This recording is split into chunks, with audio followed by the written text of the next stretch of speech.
किसी की बाहों ने उसे अपनी गिरफ्त में ले लिया। उसने तुरंत ही अपने को उन बाहों से मुक्त करते हुए जेठजी पर तीखी निगाह डाली। आप कहानी शुरू करने से पहले हमारे चैनल विजय रॉय स्टोरी चैनल को प्लीज़ सब्सक्राइब एंड लाइक अवश्य करें ताकि हमें मोटिवेशन मिलता रहे ताकि आप लोगों के लिए नया नया कहानी लाता रहूं। आइए कहानी शुरू करते हैं। पूनम को अपनी आंखों पर विश्वास ही नहीं हो रहा था। दरवाजे की झिर्री से आंख सटाकर उसने ध्यान से देखा तो जेठजी को अपनी ओर देखते उसके होश फाख्ता हो गए। अगले ही पल उसने थोड़ी सी ओट लेकर दरवाजे को झटके से बंद किया, मगर थोड़ी देर बाद ही चर्र की आवाज के साथ चरमराते दरवाजे की झिर्री फिर जस की तस हो गई। तने कोट में जल्दी से कपड़े पहन पूनम बाथरूम से बाहर निकली। सामने वाले कमरे में जेठजी जा चुके थे। पूनम का पूरा शरीर थर्रा रहा था। क्या उसने जो देखा वह सच है? क्या जेठजी इतने निर्लज्ज भी हो सकते हैं? अपने छोटे भाई की पत्नी को नहाते हुए देखना, छी, उन्होंने तो मर्यादा की सभी सीमाएं लंघ ली, पूनम सोचती जा रही थी। कितनी बार उसने मनोज से इस दरवाजे को ठीक करवाने के लिए कहा था, लेकिन हर बार बात आई गई हो गई थी। एक तो पुराना दरवाजा, उस पर टूटी हुई कुंडी बार बार कसकर लगाने के बाद भी अपने आप खुल जाया करती थी। उसने कभी सोचा भी नहीं था कि उस झिर्री से उसे कोई इस तरह देखने का यत्न कर सकता है। पहले भी जेठजी की कुछ हरकतें उसे नागवार लगती थीं, जैसे पैर छूने पर आशीर्वाद देने के बहाने अजीब तरह से उसकी पीठ पर हाथ फिराना, बेशर्मों की तरह कई बार उसके सामने पैंट पहनते हुए उसकी जिप लगाना, 1.5 साल के नन्हे भतीजे को उसकी गोद से लेते समय उसके हाथों को जबरन छूना और उसे अजीब सी निगाहों से देखना आदि। नई नई शादी की सकुचाहट में वह मनोज को भी कुछ नहीं बता पाती। कई बार उसे खुद पर संशय होता कि क्या उसका शक सही है या फिर यह सब सिर्फ वहम है। जल्दबाजी में कोई निर्णय कर वह किसी गलत नतीजे पर नहीं पहुंचना चाहती थी, क्योंकि यह एक बहुत ही करीबी रिश्ते पर प्रश्न चिन्ह खड़ा करने जैसा था। लेकिन आज की घटना ने उसे फिर से सोचने पर विवश कर दिया। घर के आंगन से सटा एक कोने में बना ये कमरा यूं तो अनाज की कोठी, भारी संदूक व पुराने कूलर आदि रखने के काम आता था, परंतु रेलवे में पदस्थ सरकारी कर्मचारी उसके जेठ अपनी नाइट ड्यूटी के बाद शांति से सोने के लिए अक्सर उक्त कमरे का इस्तेमाल किया करते थे। हालांकि घर में 4-5 कमरे और थे, लेकिन जेठजी इसी कमरे में पड़े एक पुराने दीवान पर बिस्तर लगाकर जब तब सो जाया करते थे। इस कमरे से आंगन में बने बाथरूम का दरवाजा स्पष्ट दिखाई देता था। आज सुबह भी ड्यूटी से आए जेठजी इसी कमरे में सो गए थे। उनकी बदनीयती से अनभिज्ञ पूनम सुबह के सभी कामों को निपटा कर बाथरूम में नहाने चली आई थी। पूनम के मन में भारी उथल पुथल मची थी। क्या इस बात की जानकारी उसे मनोज को देना चाहिए या अपनी जेठानी मालती से इस बाबत चर्चा कर देखना चाहिए? लेकिन अगर किसी ने उसकी बात पर विश्वास नहीं किया तो?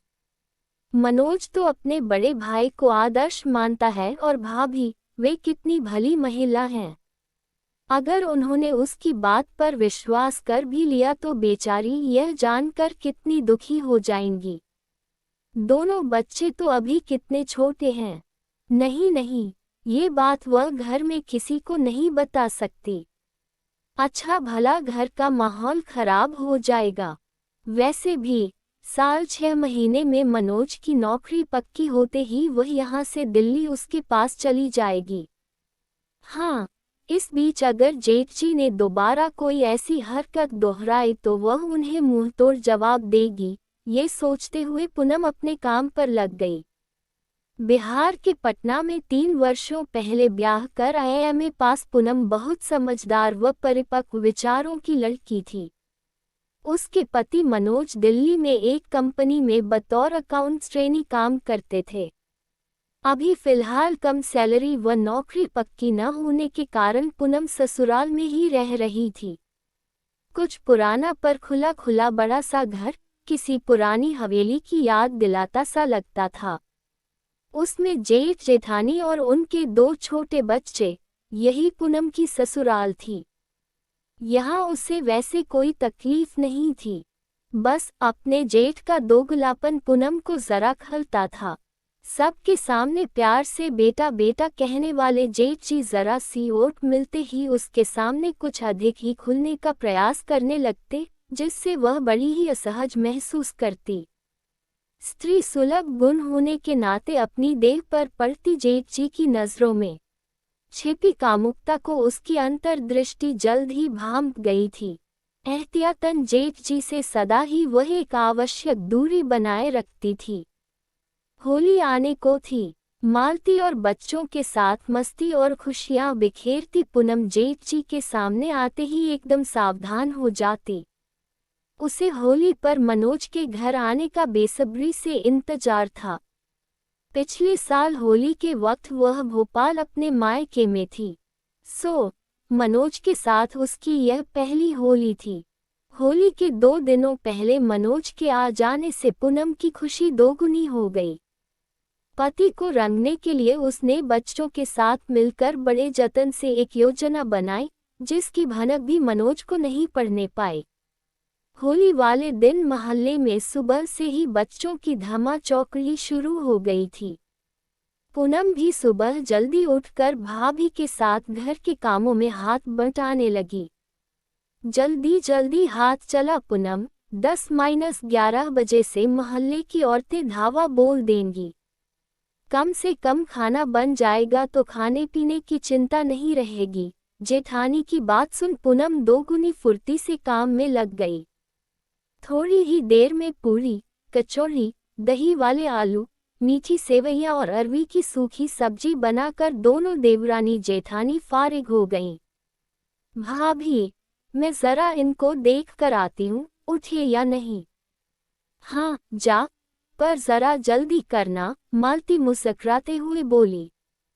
कमरे में घुसकर पूनम ने सो रहे मनोज के चेहरे की खूब गत बनाए और मजे से चौकी में आकर अपना बचा हुआ काम निपटाने लगी। इधर मनोज की नींद खुलने पर सभी उसका चेहरा देखकर हंसते हंसते लोटपोट हो गए। हैरान मनोज ने बरामदे में लगे कांच में अपनी लिपि पुती शक्ल देखी तो पूनम की शरारत समझ गया। भाभी, पूनम कहाँ है? भाई, तुम्हारी बीवी है, तुम जानो। मुझे तो सुबह से नजर नहीं आई, भाभी ने हंसते हुए जवाब दिया। बताता हूँ उसे, जरा मिलने दो, अभी तो मुझे अंदर जाना है। हाथ से फ्रेश होने का इशारा करते हुए वह टॉयलेट में जा घुसा। इधर पूनम भाभी के कमरे में जा छिपी थी। फ्रेश होकर मनोज ने ब्रश किया और होली खेलने के लिए बैया सफेद कुर्ता पजामा पहना। भाभी, नाश्ते में क्या बनाया है? बहुत जोरों की भूख लगी है। फिर दोस्तों के यहाँ होली खेलने भी निकलना है, मनोज ने भाभी से कहा। इस बीच उसकी निगाहें पूनम को लगातार ढूंढ रही थी। मनोज ने नाश्ता खत्म ही किया था कि भतीजी कमला ने उसके कान में कुछ फुसफुसाया। अच्छा, मनोज उसकी उंगली थामे उसकी बताई जगह पर आंगन में आ खड़ा हुआ। बताओ, कहाँ है चाची? पूछने पर 1 मिनट चाचा, कहती हुई कमला उसका हाथ छोड़कर फुर्ती से दूर भाग गई। इतने में पहले से ही छत पर खड़ी पूनम ने रंग से भरी पूरी की पूरी बाल्टी मनोज पर उड़ेल दी। ऊपर से अचानक होती रंगों की बरसात में बेचारा मनोज पूरी तरह नहा गया। उसकी हालत देखकर एक बार फिर पूरा घर ठहाकों से गूंज उठा। थोड़ी ही देर पहले पहना गया सफेद कुर्ता पजामा अब गाढ़े गुलाबी रंग में तब्दील हो चुका था। ठहरो, अभी बताता हूँ तुम्हें, कहते हुए मनोज जब तक छत पर पहुंचा, पूनम गायब हो चुकी थी। इतने में बाहर से मनोज के दोस्तों का बुलावा आ गया। ठीक है, मैं आकर तुम्हें देखता हूँ, भन भनाता हुआ मनोज बाहर निकल गया। उधर भाभी के कमरे में अलमारी के एक साइड में छिपी पूनम जैसे ही पलटने को हुई, किसी की बाहों ने उसे अपनी गिरफ्त में ले लिया। उसने तुरंत ही अपने को उन बाहों से मुक्त करते हुए जेठ जी पर तीखी निगाह डाली। आप, उसके चेहरे पर आश्चर्य और घृणा के मिले जुले भाव थे। अरे तुम, मैं समझा मालती है, जेठ जी ने चौंकने का अभिनय करते हुए कहा। बस अब और नहीं। मन में यह विचार आते ही पूनम ने भरपूर ताकत से जेठ जी के गाल पर तड़ाक से एक तमाचा जड़ दिया। अरे, पागल हुई है क्या, मुझ पर हाथ उठाती है। जेठ जी का गुस्सा सातवें आसमान पर था। पागल नहीं हूँ, बल्कि आपके पागलपन का इलाज कर रही हूँ, क्योंकि सम्मान की भाषा आपको समझ नहीं आ रही। गलत थी मैं जो सोचती थी कि मेरे बदले हुए व्यवहार से आपको अपनी भूल का एहसास हो जाएगा। पर आप तो निर्लज्जता की सभी सीमाएं लांघ बैठे। अपने छोटे भाई की पत्नी पर बुरी नजर डालते हुए आपको शर्म नहीं आई? कैसे इंसान हैं आप। इस बार आपको इतने में ही छोड़ रही हूँ, लेकिन आइंदा से अगर मुझसे जरा सी भी छेड़खानी करने की कोशिश की तो मैं आपका वह हाल करूंगी कि किसी को मुंह दिखाने लायक न रहेंगे। आज आप अपने छोटे भाई, पत्नी और बच्चों की वजह से बचे हो। मेरी नज़रों में तो गिर ही चुके हो। आशा करती हूँ सबकी नज़रों में गिरने से पहले संभल जाओगे, कहकर तमतमाती हुई नेहा कमरे के बाहर चली गई। कमरे के बाहर चुपचाप खड़ी मालती पूनम को आते देख तुरंत दरवाजे की ओट में हो गई। वह अपने पति की दिलफेक आदत और रंगीन तबीयत से अच्छी तरह वाकिफ थी, पर रूढ़िवादी बैदियों में जकड़ी मालती ने हमेशा ही पति परमेश्वर वाली परंपरा को शिरोधार्य किया था। वह कभी कभी अपने पति की गलत आदतों के खिलाफ आवाज उठाने की हिम्मत न कर पाई थी, लेकिन आज पूनम ने जो बहादुरी और हिम्मत दिखाई, उसके लिए मालती ने मन ही मन उसकी बहुत सराहना की। पूनम ने उसके पति को जरूरी सबक सिखाने के साथ साथ उस घर की इज्जत पर भी आंच न आने दी। मालती पूनम की शुक्रगुजार थी। उधर कुछ देर बाद नहाकर निकली पूनम अपने गीले बालों को आंगन में सुखा रही थी। तभी पीछे से मनोज ने उसे अपने बाजुओं में भरकर दोनों मुट्ठियों में भरा रंग उसके गालों पर मल दिया। पति के हाथों प्रेम का रंग चढ़ते ही पूनम के गुलाबी गालों की रंगत और सुर्ख हो चली और वह शर्माकर अपने प्रियतम के गले लग गई। ये देखकर सामने से आ रही मालती ने मुस्कुराते हुए अपनी निगाहें फेर ली।